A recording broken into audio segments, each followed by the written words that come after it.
Hi, everyone. Welcome to the Golden Ratio podcast. I am Jen, GR Mom, joined as always by GR Dad. Hi. How's it going, GR Dad? Pretty good. Excellent, excellent.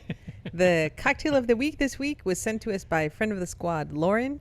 It is called the Golden Ratio. She sent me a picture of a menu for drinks that had the Golden Ratio on it.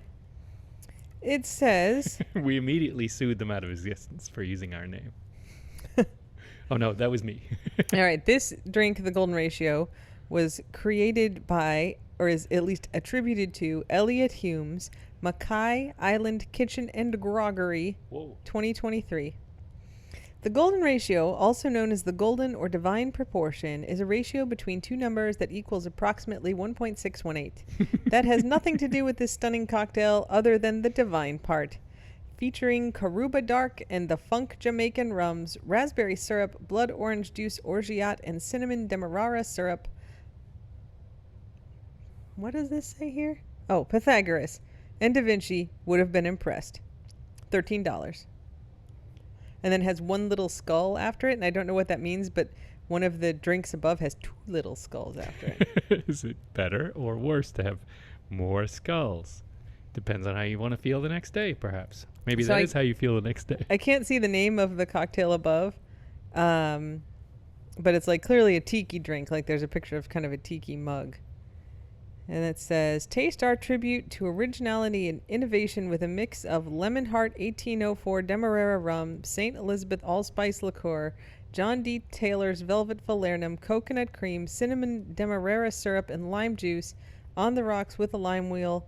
$13. Served in the Bonzer Lighthouse mug at $35. Mug only $40. Two skulls. Who knows? It's cheaper to buy the drink with the mug than just the mug? It's $35 extra to get the mug with the drink. Oh, I see. Which makes it $48. Or you can get just the mug for $40. Got it. Yeah. That's the mug, yeah. Mm-hmm. I assume when it's served in the mug, you get to keep the mug. It would be dumb to have to pay $35 extra if you do not get to keep it. I assume that's implied, yes. It's the commemorative mug idea. It's cut off, but it looks kind of like, it's like tiki mug style. And it looks like it's probably a lighthouse with a tiki man climbing it, Godzilla-like. Cool. But like an angry tiki face? Yeah. And he's got his like little bod wrapped around it. I mean, I'd pay an extra $35 for that mug, and I don't even like stuff. No, you don't. That's great. Okay, anyway, there you go. Golden Ratio. Mackay Island Kitchen and Groggery. Maybe worth checking out. Where is it? In Mackay? Yeah, it's in Mackay. Where's Mackay? Listen. We're like actually podcasting. All right. Google Maps says Mackay is... Oh, there's a bunch of them. Let's see. Mackay Island Kitchen and Groggery. Groggery. That should Santa Cruz, California. It's on Santa Cruz Wharf. Oh. Home of the... Sea slugs. Banana slugs. Banana slugs. UC Santa Cruz, right? Mm-hmm. Mackay Island Kitchen and Groggery. I have a colleague who's a professor at UC Santa Cruz. Well, you can ask them whether they've had a golden ratio. I will drop her an email and be like, hello, please go have this drink on my behalf. And also get me that mug. I'll send you $40 and I want the mug. The menu looked a little worn. It may not be most recent. I think she was there. Yeah. Oh, yeah? I think Lauren was there and took this picture. All right, listen, if any of you are in Santa Cruz and go to Mackay Island Kitchen and Groggery, get me whatever the drink is that comes in the... It's in the Bonzer menu above, Lighthouse mug. Above the golden ratio. And I will send you $40 plus shipping on PayPal because, like, now I really want it. Okay. Why don't you message the bar? Oh, I guess I could. They probably have a website. I mean, this is more fun to have someone go in there and do some research. Yeah. I'm not going to Santa Cruz, and I don't get to do stuff there. Like, I'm going to San Diego. Mm-hmm. Not the same. Very far different. It doesn't look like they sell their mugs on their website, sadly. Well, no, that's good. That means more research has to be done. Yep. Okay. That's good. Okay. Would try. You ready for administrative corner?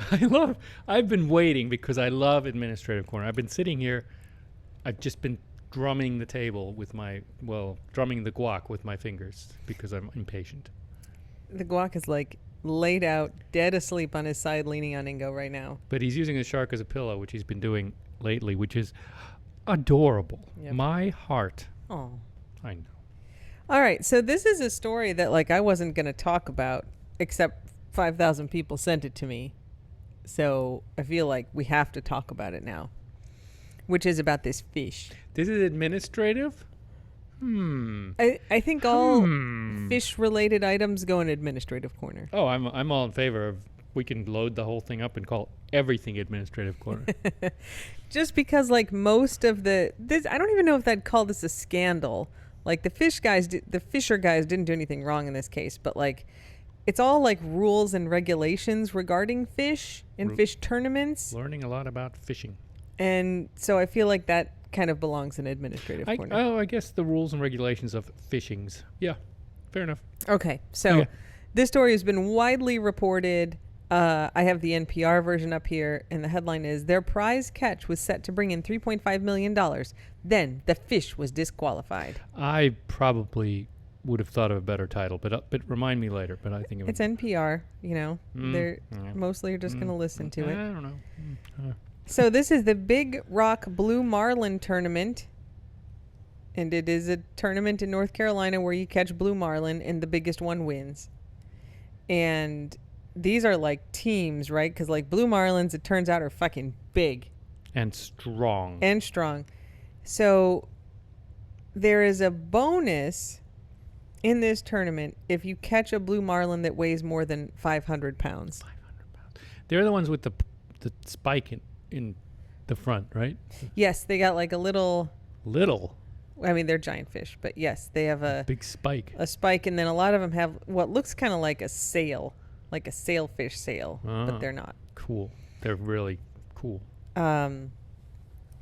So if the biggest fish wins, and then you get like a bonus bunch of money if your fish weighs more than 500 pounds. Wow. And so this team on a boat called the Sensation caught the biggest blue marlin.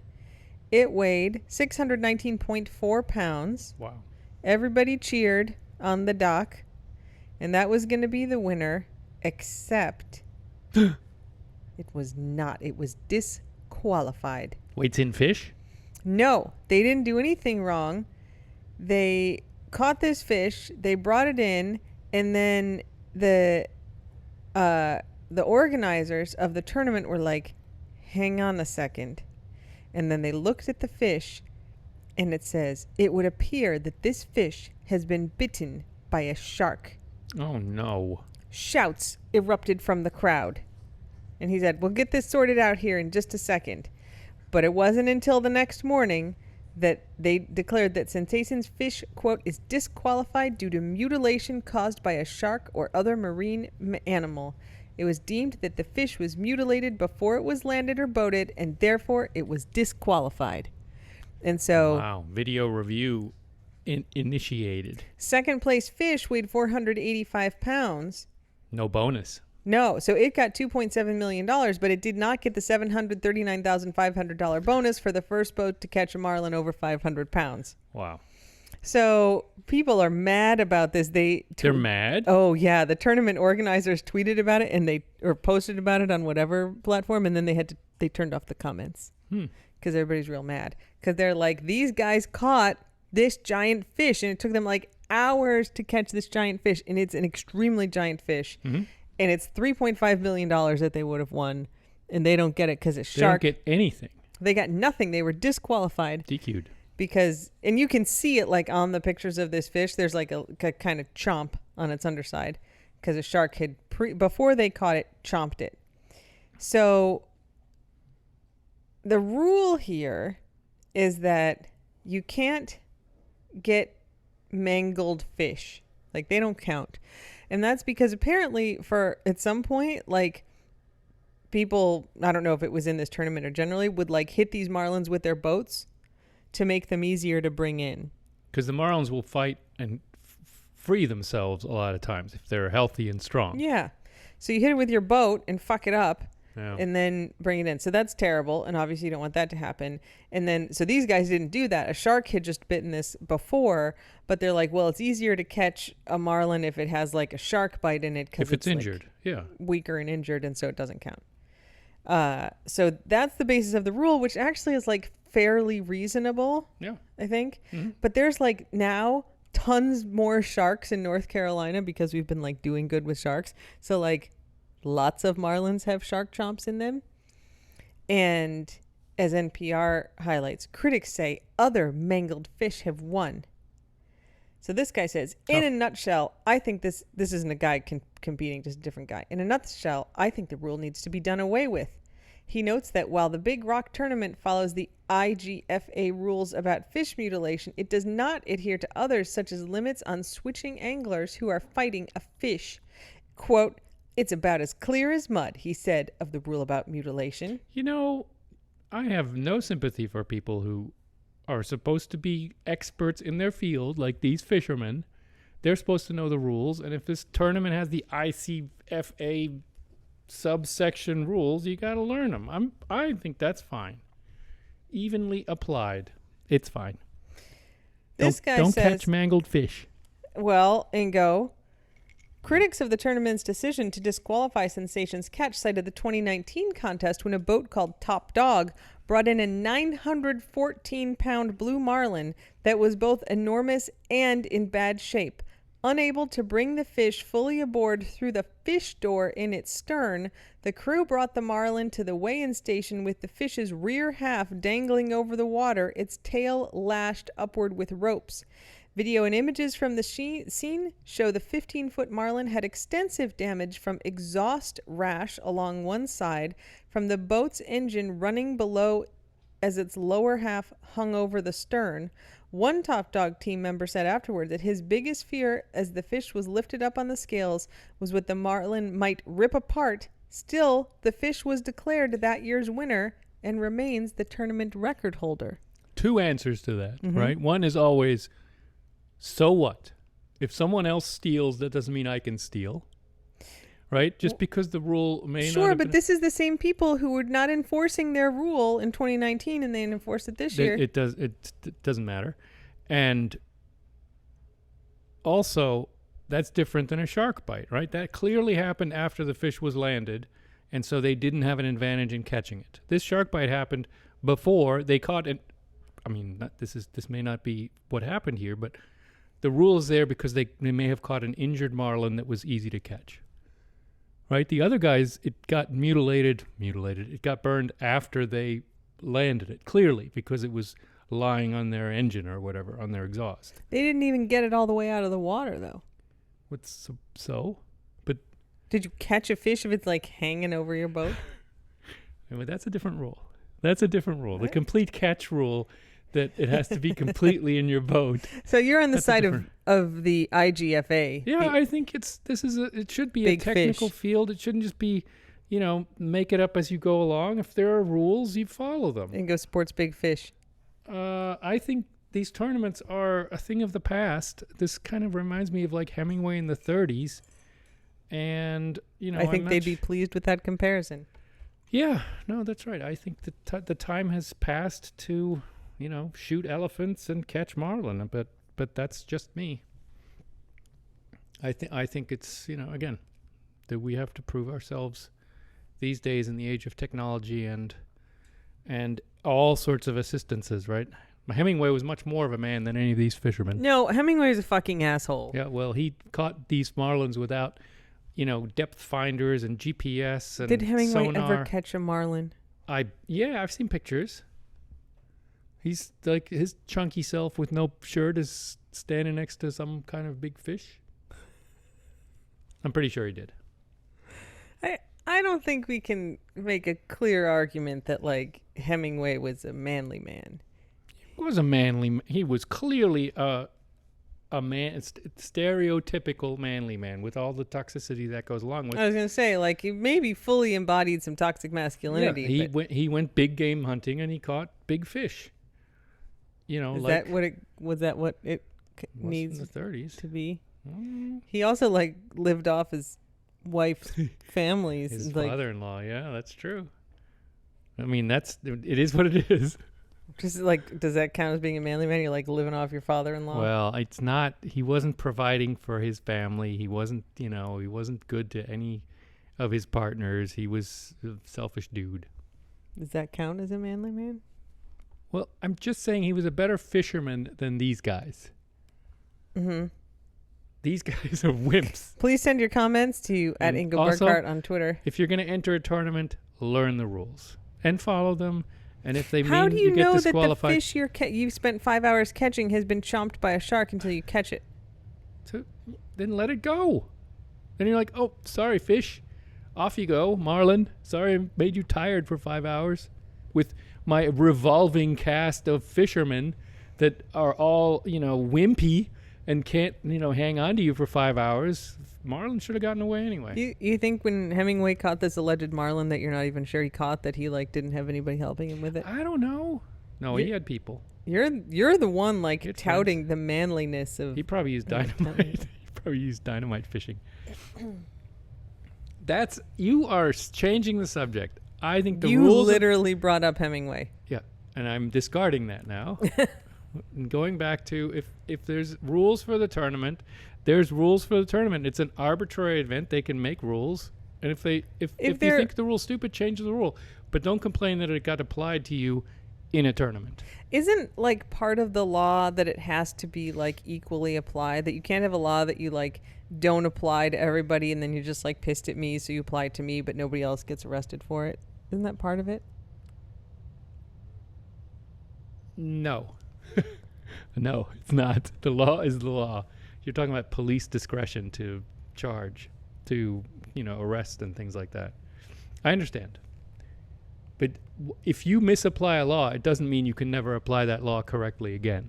What about the fact that they are just allegedly following the IGFA rules, except they're only picking and choosing which ones to enforce? I don't know. They cut and paste. That's fine. If you're in a tournament and it's a $2.75 million tournament, read the freaking rules. Yeah, I want to read. I'm going to read the freaking rules if I want to win $2.57 million. But they don't enforce all the rules. Yes, they do. No, they don't. They did here. No, they enforced this one rule. Yeah. But there's other rules that they don't enforce. No, they have chosen not to make that the rule for their tournament. They enforce the rules they've chosen. No, they say that they adhere to the IGFA, the International Game Fishing Association guidelines, but they don't enforce all of the IGFA rules, even though those are the official rules of the tournament. They only enforce some of them. Well, I'm sure these guys will sue the freaking organizers with good lawyers, and then the organizers will get good lawyers, and every lawyer will bill $1,000 an hour, and they'll argue about it forever, and the fish will get rancid. Yuck. Okay. Dead fish. I'm not sure I agree with you on that take, but let's move on to dog updates. Wait, no. We're still in administrative corner. Hang on. We have not left. Orient yourself back to administrative corner. How is your little free library project going? That's administrative. I have like almost 100 little free library books, gay books. It sounds like super good news. It's great. I've been fighting with bad people on the internet about it, which I feel like is kind of a win. And they go, you shouldn't put those books out there. Kids could get them. And I'm like, so you don't want any books that aren't kid appropriate in little free libraries? And they're like, I didn't say that. And I'm like, is it only because this book is gay? And they're just like, I think like kids shouldn't have access to adult content. And I'm like, so like should Stephen King books like not be in little free libraries? And they're like, I never said anything should be banned. I just don't want my kids reading that. And I was like, sounds like a you problem. Like maybe you should keep track of what your kids are reading. And they're like, I just don't think it's appropriate to put it in there if kids could get it. And I'm like, but I do. So one lady was like, I think there should be a rating system. I'm like, that's literally on the back of the book. Like kids' books have an age range on them. Also, come on. I mean, kids are really just roaming. These are just like anti-gay people. I know. Who, and I'm like, so you just want to ban this book because it's gay, and then they don't want to say that. Yep. I mean, some people do say that, But some other ones are like, I don't want to ban anything, and it's not because it's gay. It's just kids. Like, I don't want kids to read adult content. And then I'm like, what about a Stephen King book? Like the little free library that I had actually put stuff in is like full of like Dean Koontz books. The people who live there clearly like Dean Koontz. Like, those things have fucking like rape in them. They're like very adult content. Like, should that, I mean, first of all, there's no fucking kids on our island. But regardless, should like Dean Koontz not be in little free libraries because a kid could it? They never answer that question. No. They just go like, I mean, I wouldn't put it there. Maybe you should use common sense. And I'm like, literally, like, you're not answering my question. I think this is great. It's Pride Month, bitches. Yeah. This is a bad time to try to hide your homophobia. I don't know who thinks they're going to win when they come at me. Because don't they know I always win. that you always win? All right. Are we done with administrative corner now? Wait, I asked. Oh, my God. No, and that's fine. That's good. No. No, that was it. Well, the other thing was the Vank plushies. End of July now, right? 23rd? I don't know. July 23rd, I think. Everybody who ordered one knows. Except the free ones. You can't whisper. People can't Except hear. the donated ones. Yeah. They don't get those emails. Right. So let it be known. July 23rd is the announced date for shipping. Okay. That was administrative. That's great. Oh, all right. Now can we do dog updates? Yes, I am done now. Thank you. I'm happy. Okay. We actually don't have a ton of dog updates. Well, I want to go back to no, go ahead. Oh, you guys. Brody is getting his tooth pulled next to where his mouth tumor was next Wednesday. Man, it's maybe a big 2 teeth. molar. Is it this back, the furthest back or second furthest back? Second from the back, I think. Yeah, in the bottom. Yeah. It's looking not quite as gross as before, but it's not looking good. and like the root's exposed, so they're going to take that tooth out and maybe the one in front of it. And then he'll be sore for a few days, but then he'll be better, hopefully. You explained to me once that dogs don't have the same nerve setup in their teeth, or maybe don't have nerves in their teeth. They don't have nerves in their teeth like we do, so if they get like a cavity, it doesn't hurt them the way that we get hurt. They wouldn't get a root canal. I don't think you would do a root canal on a dog. They just pull the tooth on the dog. Yeah, but they I don't think they get a toothache the same way, right? Like they have broken teeth, or they don't get toothaches the same way. They chomp on ice cubes; it doesn't hurt them. Yep. And they can do fine without their teeth, without some or all of their teeth. As we know from the Sizzly one. Sizzle had 22 teeth pulled when she only had 4 left. I guess she had 8. She had 1 molar on each corner, and she's lost some more, right? They took all the molars out. She's only got the fangly teeth now. She does fine. Their gums are really tough, so they can crunch food with their gums, and it's fine. All right, Taste of the Keys. The city of Key West wants everyone to remember that they need to trim their coconuts. Your coconut tree should not have coconuts on them. In Key West. Because they hit someone. Though the track of Tropical Storm Brett is uncertain this early in its formation, it's a strong reminder to have hurricane chores done. Coconuts and even mangoes can become dangerous projectiles in even a mild storm. I mean, that's actually a point for us. We have a bunch of coconuts just hanging out in the tree. You know what? I'm not cutting them off. It's fine. Yeah. They're above the RV. If there's like when we're under like a warning, a tropical storm warning, we can cut the coconuts off. Okay. I like the coconuts. Me too. They keep on the trees, and when we take them down, they dry out. Yep. But faster than we can eat them. The city wants to remind property owners that trimming coconuts is your responsibility. The city's community services department works to ensure that all coconuts on public property are properly trimmed for the safety of the community. Yeah, I mean, our street coconuts by the avenue get trimmed. Yep. All the coconuts get taken down. Sure do. And away. Yep. It's time for German Word of the Week. I get a rambling. No. Come on, it's harmless. Go ahead. Mangoes. Go ahead. We have an excess of mangoes this year because the neighbors that have mango trees aren't here, and we are invited to take them. They're giant and tasty. Yep. I currently have a stomach ache from eating too many mangoes today. Just, tropics problems. Hashtag. That's it. Mangoes, delicious. We didn't have them last year. We have them this year. Yeah, that's true. That's it. You have a German Word of the Week? Oh, yeah. Kichererbse. Garbonzo bean. Literally a giggle pea, like a pea that giggles.